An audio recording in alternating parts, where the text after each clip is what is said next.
켰습니다. 네.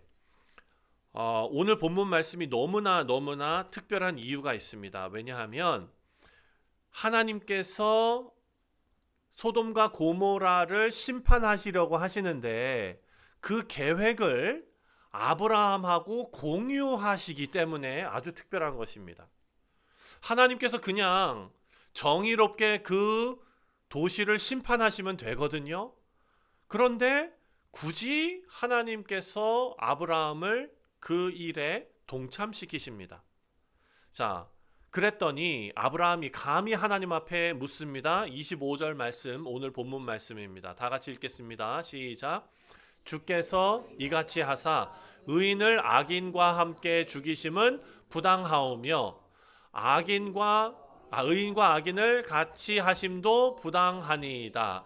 세상을 심판하시는 이가 정의를 행하실 것이 아니니까. 자, 이렇게 말합니다. 여러분, 이 말을 이해하시겠죠? 지금 소돔 안에는 의인이 있을 수도 있고, 그리고 대부분은 악인이지만 하나님께서 지금 소돔을 심판하시는 그 불을 내려가지고 도시를 다 멸망시키시는 그 일이 그 안에 의인이 조금이라도 있다면 부당한 일 아닙니까? 이렇게 물어보는 거예요. 그리고 두 번째로는 하나님, 의인과 악인을 심판하시지 않고 그냥 가만히 놔두시는 것도 부당합니다. 왜냐하면 지금 악인들이 의인들을 괴롭히고 있기 때문입니다. 맞지요? 그리고 이렇게 말합니다. 세상을 심판하시는 이가 하나님이신데 하나님께서 정의를 행하셔야 되지 않겠습니까? 이렇게 물어봅니다. 아주 날카롭고 아주 어려운 질문을 던진 것입니다. 사랑하는 성도님들, 그래서 오늘 이 본문 말씀을 통해서 우리가 하나님의 공의 그리고 하나님의 긍휼, 이것이 어떻게 함께 움직이는지, 그리고 우리는 그 가운데 하나님께서 어떤 사람으로 부르셨는지를 함께 살펴보도록 하겠습니다. 첫 번째, 아까 우리 자녀들 설교에서도 얘기했지만 하나님께서는요, 아브라함을 이 과정 가운데 집어넣으십니다. 하나님의 뜻에 참여시키십니다. 자, 16절 말씀을 함께 읽겠습니다. 시작.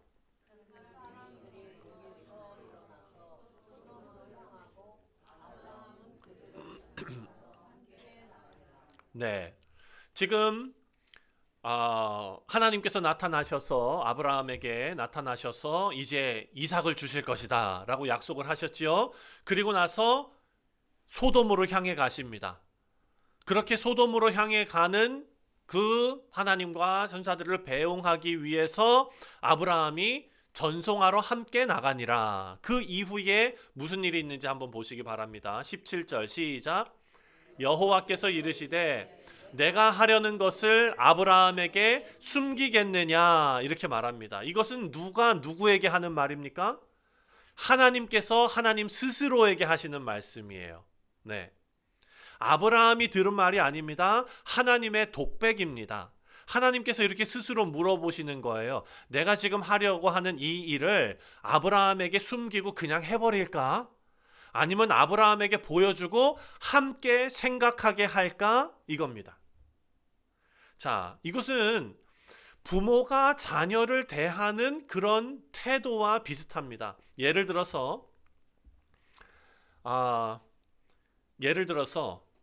아버지가 있는데 아들이 요만한 강아지를 키우고 있는 거예요. 그런데 강아지 집이 하나 있어야 될 것 같아요.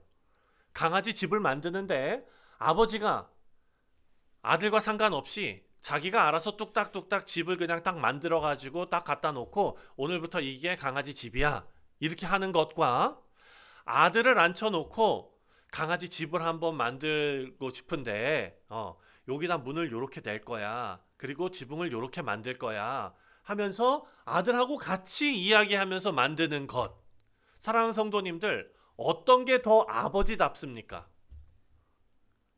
네, 같이 만드는 거라고 대답하셔야 됩니다. 네. 그렇게 같이 만들 때 아들은 아버지의 마음을 알게 됩니다. 아버지가 왜 이 집을 짓는가? 내가 아끼고 내가 사랑하는 이 강아지를 위해서.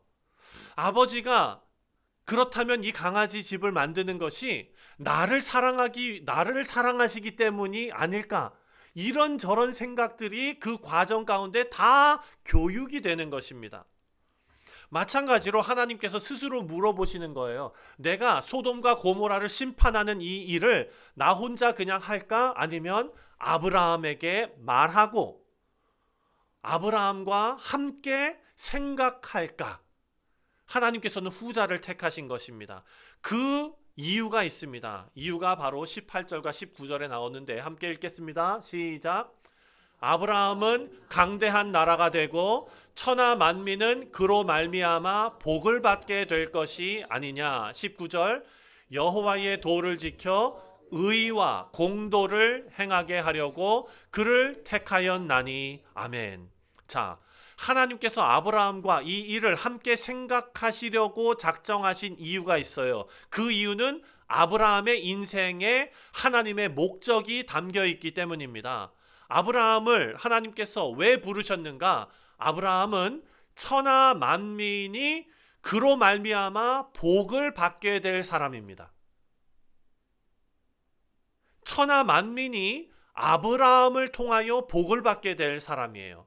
그리고 두 번째로 여호와의 도를 지켜 의와 공도를 행하게 하려고 하나님께서 아브라함을 부르셨어요. 그렇기 때문에 하나님께서 소돔과 고모라를 멸망시키시려는 이 일을 아브라함과 함께 의논하고 싶으신 거예요. 대화를 나누고 싶으신 거예요. 자, 설명을 조금 더 하겠습니다. 첫 번째, 하나님께서는요, 아브라함에게 이 일을 숨기지 않으셨습니다. 아브라함이 하나님과 상관없는 그런 피조물이 아니라는 거예요. 하나님께서 아브라함을 이 땅에 내셨을 때는 하나님의 목적이 있으셨기 때문입니다. 오늘 본문 말씀을 보니까 아브라함이 미래에 강대한 나라가 될 것이다. 천하 만민이 아브라함으로 말미암아 복을 받을 것이다. 복의 통로의 역할을 하게 됩니다. 그러니까 그 일을 위해서 하나님께서는요, 아브라함을 하나님의 계획 안으로 끌어들이시는 거예요. 함께 생각하게 하시는 거예요. 함께 고민하게 하시는 거예요. 그리고 함께 기도하게 하시는 거예요. 다시 말해서 하나님의 뜻을, 하나님의 마음을 알게 하는 것입니다. 사랑하는 성도님들, 하나님께서 아브라함을 택하셨다라고 말씀하시는데 이 택하셨다라는 것은 야다라는 단어입니다. 아까도 설명했죠? 관계입니다. 관계. 사랑과 인정의 언약의 표현입니다.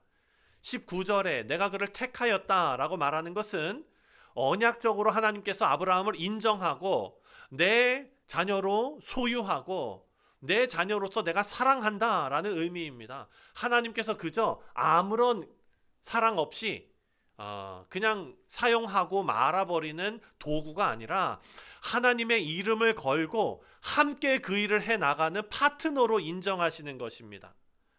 자, 그 이유가 뭐냐? 19절 말씀을 보니까 여호와의 도를 지켜 의와 공도를 함께 하려고 그를 택했다. 여기서 이제 우리가 잘 생각을 해야 됩니다. 여기 보니까 두 가지 단어가 나옵니다. 의라는 단어가 나오고 공도라는 단어가 나옵니다. 이제 히브리어 단어를 하나 또 배우셔야 됩니다. 따라해 보겠습니다. 미시파트. 네, 미시파트.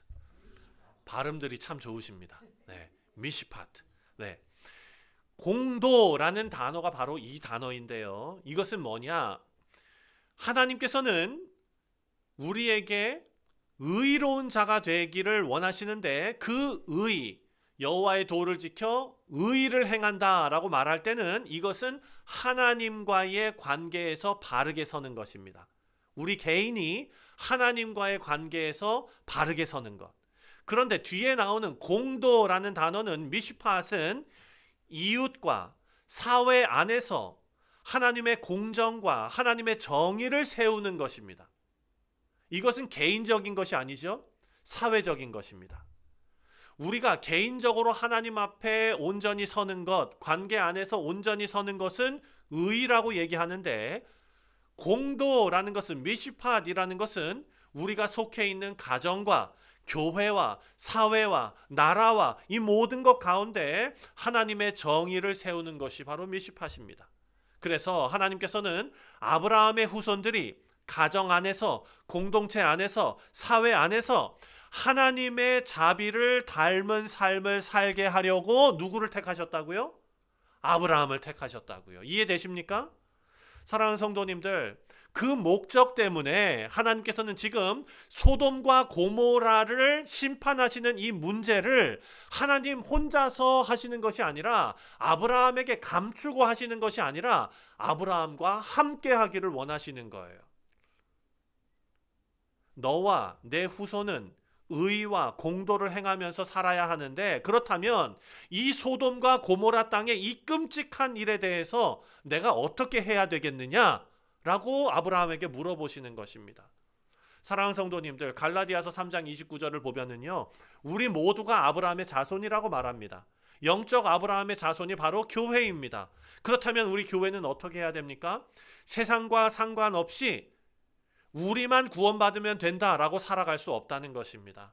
하나님의 공의와 하나님의 긍휼을 함께 고민하는 그런 교회가 바로 하나님께서 우리를 부르신 아름다운 교회의 모습입니다. 하나님께서 하시는 일을 우리에게 숨기지 않으십니다. 자, 두 번째로 생각해야 할 것은 바로 하나님의 공의입니다. 더 깊이 들어가 보겠습니다. 자, 20절 말씀을 보면 이렇게 말합니다. 함께 읽겠습니다. 시작. 고모라에 대한 부르짖음이 크고 그 죄악이 심히 무거우니. 자, 이렇게 말합니다. 소돔과 고모라에 대한 부르짖음이 크다라고 말합니다. 여기 나오는 부르짖음이라는 단어는 뭐냐면 학대받는 종들이 울부짖는 것, 고아와 과부들이 고통 가운데 부르짖는 것, 폭력과 부당함으로 인한 괴로움을 소리쳐서 외치는 것, 이런 것을 표현할 때 사용하는 단어가 바로 오늘 본문에 나오는 부르짖음입니다. 그러니까 지금 이 타락한 소돔과 고모라에서 그 부르짖음이 하나님의 귀에 들렸다라는 것이죠. 아브라함이 이렇게 말합니다.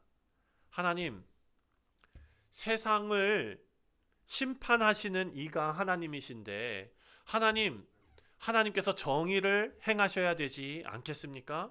하나님 온 땅의 재판장이신데 그러면 하나님 정의를 행하셔야 되는 것 아닙니까? 이렇게 하나님께 질문하고 있는 것입니다. 우리 사랑하는 성도님들, 지금 아브라함의 마음을 우리가 잘 기억해야 되는데요. 그것은 무엇이냐? 아브라함도 지금 이 질문을 하면서 이해가 되지 않는 거예요. 여기에서 하나님께서 어떻게 하실까? 하나님 지금 제대로 하고 계시는 걸까? 그럼에도 불구하고 아브라함에게 한 가지 변치 않는 것이 있습니다. 바로 하나님은 정의로우신 분이시다라는 거예요. 내가 지금 이 상황을 이해하지는 못하는데 내가 하나님을 신뢰할 수 있는 것은 하나님께서 정의로운 분이시기 때문입니다. 그러니까 아브라함이 지금 이야기하는 것은 하나님, 제가 지금 이 상황을 이해하지 못하겠습니다. 하지만 분명한 것은 하나님께서 정의로우시다는 것입니다. 그렇기 때문에 이 상황 속에서도 하나님의 정의가 있음을 내가 보게 하여 주시옵소서. 이것이 바로 아브라함의 기도였습니다. 그렇다면 하나님께서 아브라함에게 어떻게 대답해 주셔야 하냐면, 아브라함아, 정의란 이런 것이란다, 죄악이란 이런 것이란다 하면서 설명을 해주셔야 되는데, 하나님께서는 아브라함에게 설명을 안 해주시고 설명 대신 약속을 하십니다. 26절 말씀 함께 읽겠습니다. 시작. 50명을 찾으면 그들을 위하여 온 지역을 용서하리라. 하나님의 답변은요, 설명이 아니에요. 하나님의 답변은 약속입니다. 근데 그 약속 안에 무엇이 담겨 있느냐? 하나님의 공의와 긍휼이 함께 담겨 있습니다. 하나님의 마음이 이거예요. 나는 이 소돔과 고모라를 바라보면서 그들의 악을, 그들의 죄를 결코 가볍게 보지는 않는다. 하지만 단 한 사람의 의인이라도 있다면 그를 이유로 이 도시 전체를 참을 준비가 되어져 있다. 이게 하나님의 마음이에요. 하나님께서 이것을 아브라함에게 설명하시는 것이 아니라 하나님께서 약속하심으로 아브라함이 깨닫게 하십니다. 사랑하는 성도님들, 잘 생각해 보시기 바랍니다. 하나님의 이 마음이 우리에게 어떻게 전달되었는가 하면, 여러분, 의인이 악인을 대신해서 죽는 것도 정의롭지 않고, 의인이 악인으로 하여금 압제당하는 것도 정의롭지 않은데, 하나님께서 이 문제를 어떻게 푸셨는가? 하나님께서 의로우신 자기 아들을 십자가에 내어 주심으로써 의인이 죄인을 대신해 죽게 하심으로써 아브라함이 문제 제기한 의인과 악인이 같이 죽는 부당함이 아니라, 예수님께서 행하신 의인이 악인을 대신해서 죽는 구원의 비밀을 완성하신 것을 우리가 이 장면에서 볼 수 있다는 것입니다. 아브라함은요, 그때 당시에 그 비밀을 다 알지 못했습니다. 하지만 우리는 압니다. 성경 말씀을 읽기 때문에 우리는 압니다. 우리는 하나님께서 십자가를 통해서 하나님의 공의와 사랑이 만나게 하셨다는 것입니다. 그래서 하나님께서 우리를 기도의 자리에 서게 하시는 거예요. 아브라함이 섰던 자리에 서게 하시는 것입니다. 자, 이제 우리가 해야 할 일이 있습니다. 23절 말씀을 읽겠습니다. 시작. 아브라함이 가까이 나아가 이르되, 아멘. 아브라함이 하나님 앞에 가까이 나갔습니다. 그리고 나서 무슨 일을 합니까? 우리가 너무나 잘 아는 50명, 45명, 40명, 30명, 20명, 10명, 이게 이제 나오는 거예요. 어떻게 나갔다고요? 하나님 앞에 가까이 나갔다고요. 하나님 앞에 27절 말씀을 보면 겸손하게 나갑니다. 하나님, 나는 티끌입니다. 재와 같습니다. 감히 주께 아뢰나이다 하면서 하나님 앞에 50명, 45명, 40명 이렇게 숫자가 내려가고 있습니다. 자, 숫자가 내려가는 그 일을 한번 생각해 보도록 하겠습니다. 26절 말씀을 보니까 50명의 의인이 있으면은 하나님께서 심판하지 않겠다 말씀하셨어요. 28절 말씀을 보니까 45명으로 내려갑니다. 29절 말씀을 보니까 40명으로 내려갑니다. 30절 말씀을 보니까 그리고 31절에 20명, 32절에 이제 10명까지 내려갔어요. 그리고 각각 단계에서 내려갈 때마다 하나님께서 뭐라고 대답하시냐면, 내가 거기서 그 수를 찾으면 그들을 인하여 멸하지 아니하리라 라고 말씀하십니다. 숫자가 점점 줄어갈수록 하나님께서는 지금 아브라함을 훈련시키시는 것입니다. 가르치시는 것입니다. 제가 6년 전에 이 말씀을 설교했던 그 본문, 그 설교문을 다시 한번 가서 찾아봤어요. 그때는 이 말씀을 어떻게 받는가? 그때는 저도 이 말씀을 묵상하면서 아브라함이 하나님과 지금 니고시에이션을 하고 있다. 배팅을 하고 있다. 하나님 45명 콜? 하나님 체크. 뭐 이게 아니라 그렇게 생각을 한 거예요. 그러다 보니까 우리는 어디에다가 이입하냐면, 아브라함이 왜 10명에서 멈췄느냐라는 거예요. 한 명까지 갔어야지. 예. 하나님께서 한 명이라도 있으면은 멸망시키지 않겠다라고 말하실 분이시거든요. 아브라함이 거기까지 갔어야죠. 그래서 제가 거기서 이렇게 설명했어요. 우리 믿음이 거기서 중단되면 안 된다. 뻔뻔한 믿음을 가져야 한다. 그렇게 설교했거든요. 근데 오늘은 이 관점을 하나님과 니고시에이션 하는 관점이 아니라 하나님으로부터 지금 수업을 받고 있다라는 관점으로 보니까 이 내용이 달라지더라고요. 아브라함이 혹시라고 반복할수록 하나님께서는 하나님의 긍휼과 하나님의 인내를 더 깊이 지금 보여주고 계시는 것입니다. 그래서 이 대화는요, 아브라함이 하나님 이 도시를 살려주십시오 라는 협상이 아니라 하나님께서 기도자에게 하나님의 마음을 가르치시는 수업이었다라는 것입니다. 그러면 아브라함이 왜 10명에서 멈췄느냐라는 질문이 있습니다. 왜 5명, 4명, 3명, 2명, 1명까지 안 갔느냐?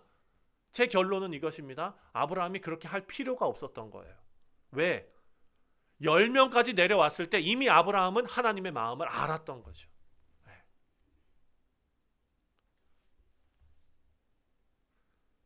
결국 대화의 초점이 숫자가 아니라 하나님 성품에 맞춰져 있었기 때문에 아브라함이 10명에서 멈출 수 있었다는 거예요. 10명이면 된다가 아니라 하나님께서는 정의를 포기하지 않으신다. 왜? 하나님께서 정의로우시기 때문에. 내가 이 상황을 머리로 이해할 수는 없지만 이것이 믿어진다. 왜? 하나님은 정의로우신 분이시기 때문에. 그러니까 이제 하나님도 아브라함도 이 행동을 할 수 있게 됩니다. 33절입니다. 다 같이 읽습니다. 너무나 중요한 말이에요. 시작. 여호와께서 아브라함과 말씀을 마치시고 가시니 아브라함도 자기 곳으로 돌아갔더라. 끝났습니다. 아직 소돔이 심판받지도 않았습니다. 자신의 조카 롯이 구원받지도 못했습니다. 사랑하는 성도님들, 해결된 건 아무것도 없습니다. 그런데 하나님도 가시고 아브라함도 갔습니다. 무엇이 끝난 것입니까? 협상이 끝난 것입니까? 아닙니다. 수업이 끝난 것입니다. 하나님께서 이 수업을 통해서 다른 것이 아니라 협상의 기술을 알려주신 것이 아니라 기도의 방법을 알려주신 것이 아니라 아브라함을 다른 사람으로 세워놓으셨습니다. 어떤 사람입니까? 하나님과 함께 세상의 공의를 고민하는 사람으로 하나님께서 세워놓으셨습니다. 두 번째, 하나님의 마음을 붙들고 도시를 위해서 부르짖을 줄 아는 사람으로 하나님께서 세워놓으셨습니다. 세 번째, 겸손하게 티끌과 같은 사람이지만 온 세상의 재판장께 감히 말 걸 수 있는 사람으로 하나님께서 만들어 놓으셨습니다. 이것이 무엇입니까? 바로 하나님 앞에 서 있는 사람으로 빚어가는 과정이었다. 사랑하는 성도님들, 우리 교회가 온 땅의 재판장 앞에 서는 교회가 되시기를 주님의 이름으로 축원드립니다. 우리는 다 기도 학교 안에 들어와 있습니다. 하나님 앞에 서 있는 사람을 세우는 하나님의 학교 안에 우리가 다 들어와 있습니다.